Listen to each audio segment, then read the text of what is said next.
Subscribe to Drama YT and press the bell icon to get the latest videos first of the all.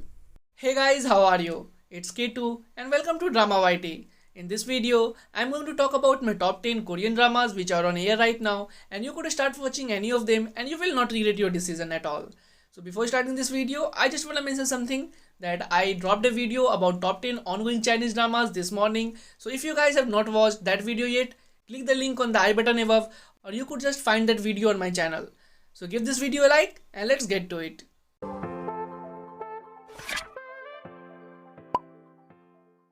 Number 1. Mouse. A suspenseful story that asks the key question, what if we could identify the psychopaths in advance? A crazy serial killer's ruthless murders have left the entire nation gripped with fear and in total chaos. Justice-seeking rookie police officer Jang Baryum comes face to face with the killer. While he survives his danger encounter with the psychopath, Jang Baryum finds his life completely changing before his eyes. Number 2. So I Married an Anti-Fan. Hyojun is a top star and Gyunyoung is a magazine reporter who both attend a club's opening night. Their young witnesses Jun's violent behavior and accidentally vomits on him. Young loses her job and convinced that Jun has to be behind her firing. She retaliates by demonstrating in front of Jun's management office, where her picketing eventually garners some media attention and the anti-fan label. A producer approaches her about participating in a reality TV show whose premise is that of a celebrity living with their anti-fan. Unemployed, she jumps at the opportunity. Meanwhile, Jun is offered the same show and accepts, thinking that it could only improve his image. When filming begins, Jun and Young try to give each other a hard time on the set, only to fall head over heels for one another. Number 3. Taxi Driver.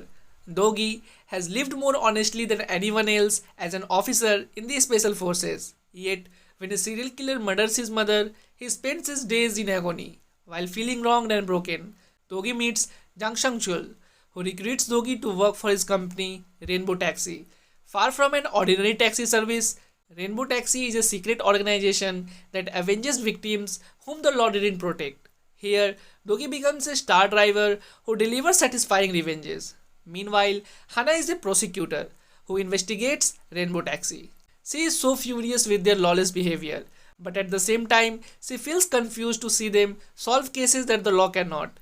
Between them who believe that revenge embodies true justice and those who pursue the outlaws, Dogi seeks what justice truly means. Number 4. Law School.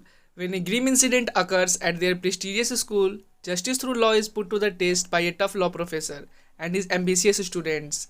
Yang Jong-hoon is a criminal law professor and a former elite prosecutor, whose harsh words make him the professor to steer clear of. At the same time, there is something compelling about his strict teaching methods and his refusal to accept less than the best from his future juniors in the legal profession.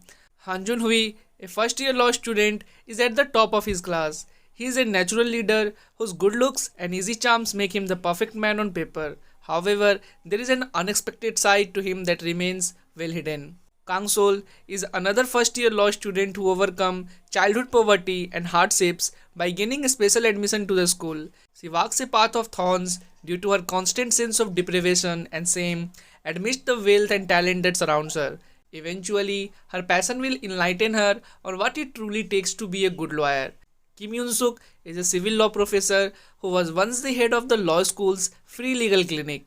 Her natural air of authority and freewheeling personality earned her the reputation of being a master in court. Known for being a highly relatable professor, she is the sole colleague Yang Jong-hoon dares to confide in. Number 5. Oh My Ladylord. Oh Jo-in, a top rom-com actress, has been aiming to repurchase her old family home.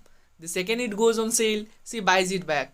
But it turns out that Han Bi-soo, an award-winning crime thriller scriptwriter who has turned Jo-in down for several roles, has been living there. As a man of many neurises, disinfecting his surroundings and making sure everything is at perfect angle, Han Bi-soo is so used to writing in his designated writing room that he can't seem to write anywhere else. So he enters into a contract with Jo-in to be allowed to use that room 24/7 on the condition that he calls her master. Number 6. Imitation. Lee Maha is a member of the K-pop girl group called Tea Party. Despite the group's lack of popularity, Maha has received some media attention due to her physical resemblance to the popular solo singer Larima.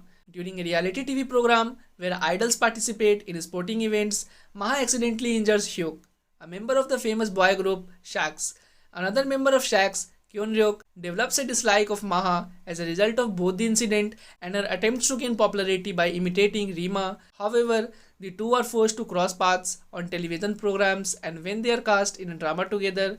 Meanwhile, Maha's childhood friend and fellow idol, Lee Jin from the group Sparkling, has feelings for Maha and tries to shield her from what he believes are Ryuk's negative intentions towards her. Number 7. Youth of May. Hite becomes the pride of Gwangju when he enters Seoul National University College of Medicine with top marks. His best friend Kyung-soo, an avid pro-democracy activist, insists that they open an illegal clinic for students on the run from the government. One day, a factory worker is injured during a protest. In exchange for the costs of discreetly transporting himself and the factory worker to his hometown, Hite must go to a meeting with a potential marriage partner arranged by his father. At this meeting, Hite meets Myung-hee, a nurse preserving through the hardships of the life. She only agrees to go to this meeting in place of her friend Soryeon because she needs to come up with the airfare to go study in Germany. However, Myung-hee and Hite end up falling in love. In May of 1980, amidst the heated passion and the cries for democracy that reverberated through Gwangju, Hite and Myung-hee find themselves in a twist of fate. Number 8. Sell Your Haunted House. Zia, a woman who has inherited exorcism abilities from her mother, is the owner of Debak Reality, a company that specializes in selling haunted houses. Zia looks perfect and is also brilliant, but her hot temper makes her fists fly before her hand. One day, she encounters a con man named In Byom who specializes in exorcism fraud. Late at night, when Debak Reality operates, In Byom visits Jia to make an offer. He suggests that they team up to exclusively sell houses that are haunted by vengeful spirits and lingering ghosts. Can the two get along well and deal with the house prices, ghosts, and their sorrowful stories? Number 9. The Sweet Blood. Born between a human mother and a vampire father, Yunseo is a 118-year-old half-vampire who wants nothing more than to live an ordinary human life. With natural beauty and a slew of vampire abilities, Yunseo could be anything that she wanted, but she has chosen to blend in with those who appear closest to her age. As a result, Yunseo now finds herself faced with one of the life's most difficult challenges, which is graduating from high school.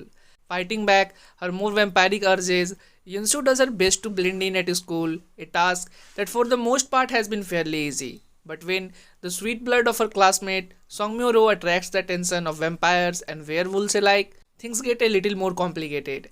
Trying desperately to ignore the siren call of Myo-ro's blood, Yunseo takes it upon herself to protect her classmate from those who hunt him. As Yunseo and Myo-ro run for their lives, the blood in his veins calls to her. Torn between family duty and the desires of her own heart, a war within Yunseo rages. Will she be able to embrace her humanity and resist the temptation of this boy's sweet blood, or will her vampire sides rise victorious in the end? Number 10. Dark Hole. A group of survivors who have to fight for their lives against the mutants that are created when humans breathe mysterious dark smoke from a sinkhole. Lee Hwa-shun is a police detective in the Seoul Regional Investigation Unit.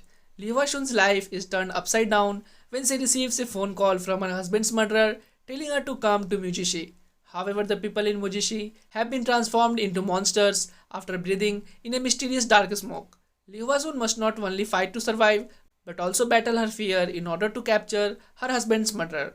Yoo Tae-han is a native of Mujishi and Rick car driver. He has a carefree personality and likes to joke around, but he has a strong sense of justice. He quit being a police officer due to a scandal caused by a misunderstanding, but he is so proud of his days in the force. When he meets Lee Hwa-shun in the chaos of Mujishi, he devotes his life to saving others from danger.